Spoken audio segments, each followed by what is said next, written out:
In 1986, on the dusty streets of Burkina Faso, 600 children with no parents and no future were quietly chosen. Their names weren't published. Their faces weren't known. But their mission was revolutionary. Thomas Sankara, the bold and visionary leader of Burkina Faso, believed in one radical idea: that Africa could rise on its own, without aid, without chains, and without foreign masters. To make that dream real, he sent these 600 orphans to Cuba. There, they would study to become engineers, doctors, scientists, the architects of a new Africa. He called them the Sons of Sankara. But before the mission was completed, Sankara was murdered. The revolution was stopped mid-sentence. When the orphans returned, expecting to rebuild their country, they found nothing. No jobs, no guidance, just the cold shoulder of a new government. Some spiraled into depression. A few tragically took their own lives. Their dreams, like their leader, had been buried. But one boy refused to let the story end there. His name is Basilou Christophe. Decades later, he returned to a forgotten river in Burkina Faso with a vision. A ship, powered by solar energy, built by local hands, floating on a landlocked nation's waters. It was absurd. It was impossible. And yet, he built it. But why would a man build a boat where no one sails? And who gave him the courage to try again, after everything had been taken from him? If you've ever believed in second chances, if you've ever wondered what became of those lost children of Africa, then stay with me, because this story is about more than a boat. It's about redemption. It's about legacy. And it's about how a buried dream can rise again, if only someone dares to remember. After Sankara's assassination, hope didn't just fade, it vanished. The children he sent abroad returned to a different country. The new regime, led by Blaise Compaoré, dismissed them. These weren't students with potential anymore. They were reminders of a man the government wanted forgotten. Basilou Christophe, once a wide-eyed boy trained in Cuba, came back to silence. Despite graduating top of his class, he was given no position, no path, no welcome. Like many others, he wandered. Some of his fellow Sons of Sankara gave up. Some fell into poverty. A few took their own lives, unable to reconcile the promise of the revolution with the reality they found. Christophe survived, but he carried the weight of their stories. Years passed. The world changed. And then, something unexpected happened. Ibrahim Traoré came to power in 2022, at just 34 years old. He too spoke of dignity, of sovereignty, of rejecting foreign dependency.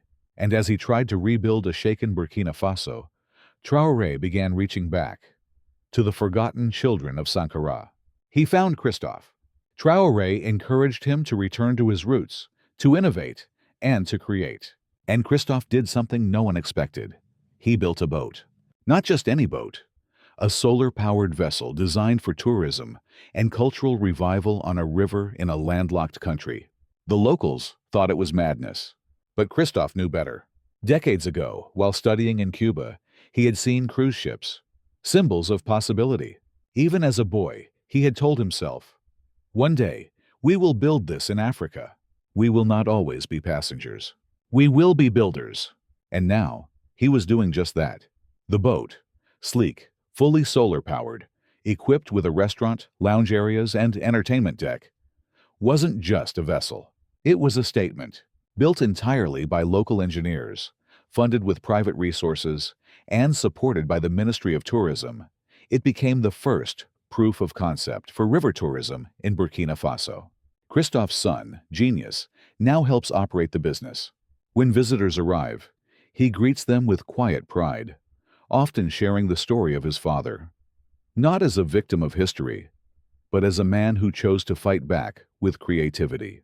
Inside the boat, there's laughter. There's life. On the riverbank, families gather. Locals sell drinks and fruit.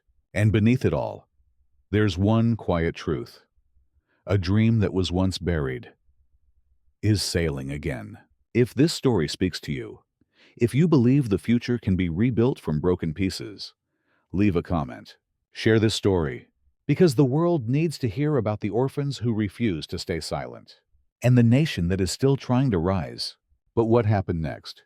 When the cameras left and the tourists went home, Did the government truly support them? Or was this just another forgotten headline? Stay with me. When the boat first set sail, it didn't make international headlines. There were no big announcements, no ceremonies, just a quiet launch. And yet, something shifted. Locals came out in crowds, not out of curiosity, but wonder. In a country where most headlines spoke of terror attacks, foreign troops, and economic hardship, here was something different, something new. Children stood at the river's edge, pointing. Elders crossed themselves and whispered prayers. For the first time in years, people weren't gathering for funerals, but for a launch. And then the word spread. This boat wasn't foreign. It wasn't imported. It was built here, in Burkina Faso, by a man who once had no country to believe in him. The Ministry of Tourism took notice. Representatives arrived, asking questions, offering support. National television came to document the story. And most importantly, for the first time in Christophe's long journey, the government didn't shut the doors. They opened them. Christophe was no longer a forgotten orphan. He was now a symbol. His son, Genius, recalls the first time President Traoré's team sent officials to visit. They asked what we needed, not what we had done wrong. Just, how can we help? For Genius, it was more than validation. It was healing, and the people responded in kind. Vendors set up shops nearby. Tourists, both local and international, began booking visits. Even in a landlocked country, on a modest river, the dream of economic revival was starting to ripple outward. But it wasn't just about business. Something deeper was unfolding. Old veterans of the Sankara era began reaching out. Other former sons of Sankara, now in their 50s and 60s, came to see the boat, many in tears. They had thought their stories would die in silence. Now they were being told again, not with bitterness, but with pride. And yet, not everyone is pleased. Some within the old political class see the rise of these voices as a threat. After all, what happens when those who were once forgotten become symbols of possibility? What happens when young people begin asking, why didn't we build sooner? Still, for now, the boat floats. The river flows. And a family once broken by betrayal is moving forward together. If you've ever felt left behind, if your story was ever interrupted by politics, by pain, by time, let this be a reminder. Your chapter may not be over. Sometimes the greatest answers come decades later, and sometimes hope floats. But what happens when that hope collides with reality? Can a single boat carry the weight of an entire nation's expectations? And how will this project shape the political future of Burkina Faso? That's next. What began as a symbolic act, building a boat in a landlocked country, is no longer just a novelty. It's a spark, a small light, pushing back against decades of darkness. In a nation grappling with insurgencies, poverty, and political fatigue, Christophe's project has done something rare. It created hope rooted in local reality. No foreign aid, no international NGO banners, just an orphan with a memory and a son with a mission. In the neighborhoods near the river, families have begun seeing change. Vendors who once struggled to sell enough to survive now set up daily near the docking area, offering food, drinks, crafts. Local youth, once eyeing the desert as their only way out toward dangerous migration routes, now see opportunity on the riverbank. Some are training in tourism, others in maintenance. A few have begun designing similar floating platforms for entertainment, schools, even small clinics. One young woman, Aminata, who sells handmade crafts near the boat, said this: "For the first time, my father told me he was proud. He said we no longer have to beg for help. We are building something." These are the changes that never make the news. But they change lives. And politically, it's even more powerful. Burkina Faso has long been caught in a cycle of coups and promises. But Christophe's boat doesn't rely on promises. It relies on proof. It works. It exists. It earns. And that has quietly embarrassed many long-standing institutions. If one man can turn childhood exile into a functioning tourism enterprise, without corruption, without imported consultants, what excuse remains for those who have led for decades? President Traoré, sensing this moment, has leaned in. The Ministry of Tourism's visible engagement with the Christophe family signals a broader push. Support local innovation. Instead of waiting for foreign investors to build Burkina Faso's future, Traoré's administration is now asking, what can our people build with their own hands? Yet not all is smooth sailing. Some regional politicians remain skeptical, accusing the project of being symbolic at best, a distraction at worst.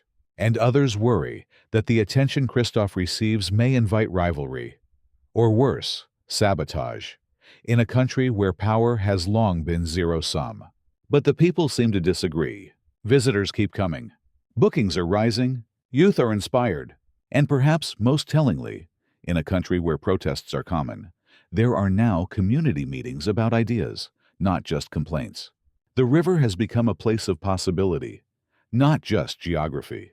If you've ever wondered whether real change can happen from the ground up, this is it. Not in theory, not in politics, but in planks of wood, solar panels, and sweat. Share this if you believe nations are rebuilt by ordinary people doing extraordinary things. But while Burkina Faso finds new energy in local dreams, how does the outside world react? Does the West see this as empowerment or threat? And where does the United States stand? The answer might surprise you. From Washington to Brussels, the headlines on Burkina Faso often follow a tired formula: coups, jihadists, Russian influence. The nation is framed as unstable, unpredictable, a pawn in someone else's game. But what happens when a story emerges that doesn't fit that narrative? Christophe's boat project, solar-powered, locally built, community-led, doesn't match the West's usual checklist for African progress. There are no foreign consultants, no IMF funding, no Western-trained technocrats. Just an orphan, a river, and a dream. And that makes it inconvenient. So far, most Western media outlets have ignored the project. But quietly, diplomats are taking note. A U.S. cultural attaché reportedly requested a briefing from the Ministry of Tourism on indigenous innovation. And several African-American organizations have reached out with interest in visiting the boat, calling it a living tribute to African self-determination. To some in the West, it's a source of curiosity. To others, a threat.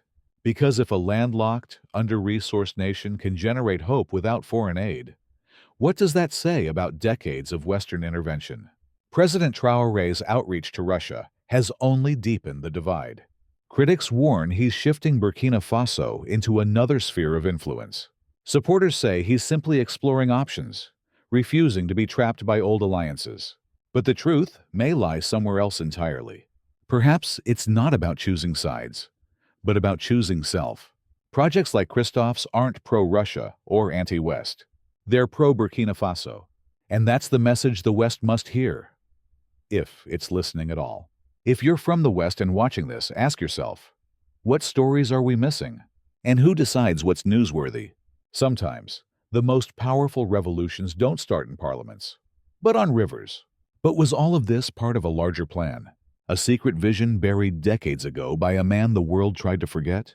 The story turns darker and more revealing. They called them the Sons of Sankara. 600 orphans, trained abroad, scattered across decades, forgotten, or so we thought. But what if it wasn't a failed project? What if it was never about government jobs, but about planting seeds? There's a theory circulating quietly among intellectual circles in Ouagadougou, a belief that Sankara knew he wouldn't survive, that he designed the Cuba mission not just to educate, but to embed a generation of thinkers across society. Not centralized, not controllable, but everywhere, invisible until the right moment. They say Christophe was never meant to build a boat. He was meant to wait, to survive, to build when the soil was ready. And now, under Traoré, a young leader echoing Sankara's ideals, the Sons are awakening, not as soldiers, not as politicians, but as builders of belief. The government won't confirm this, but a declassified memo, reportedly from the early 1990s, warned about foreign-trained ideological assets returning from Cuba and advised long-term monitoring. Some say the memo referred to Christophe's group. Coincidence? Or confirmation? Either way, something's happening. Old structures are shaking. Forgotten voices are rising. And in the hum of solar panels on a hand-built boat, there may be more than just innovation. There may be prophecy. Do you believe in accidents, or in designs waiting decades to bloom? If Sankar's vision is alive, even faintly, would we recognize it? Or dismiss it again, just like we did the first time? But where does all this lead? Can one boat, one family, and one forgotten plan change the course of an entire nation? Or are the forces against them too strong? In the final chapter, we look ahead and ask the hardest question of all. Burkina Faso is still at war, not just with insurgents or poverty, but with memory. The memory of promises made and broken, of children sent abroad and forgotten, of revolutions crushed under the weight of geopolitics. But Christophe's boat, it floats. And that alone is powerful. It means something is changing, not just in infrastructure, but in imagination. For the first time in a long time, Burkinabe youth are dreaming beyond survival. They're asking what they can build, not what they must endure. Yet we must be honest, danger looms. If regional alliances don't solidify, if economic sabotage continues, or if international pressure grows too loud, projects like Christophe's could be drowned before they mature. History has shown us what happens when hope threatens the status quo. So we ask, can Traoré protect this fragile rebirth?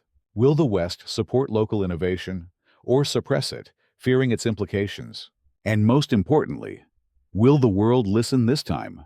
If this story touched something in you, if it reminded you of a time when faith, justice, and family still mattered, let us know. Comment below. Speak up, because silence is how history forgets.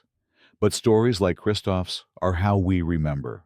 If you believe in dignity, in redemption, and in the power of ordinary people to reshape their destiny, share this video, subscribe, and walk with us as we continue uncovering the voices of Africa the world has ignored for far too long. May God bless Christophe, his family, and every child still waiting for their moment. May God bless Africa, the land of strength, sorrow, and an unshakable will to rise again.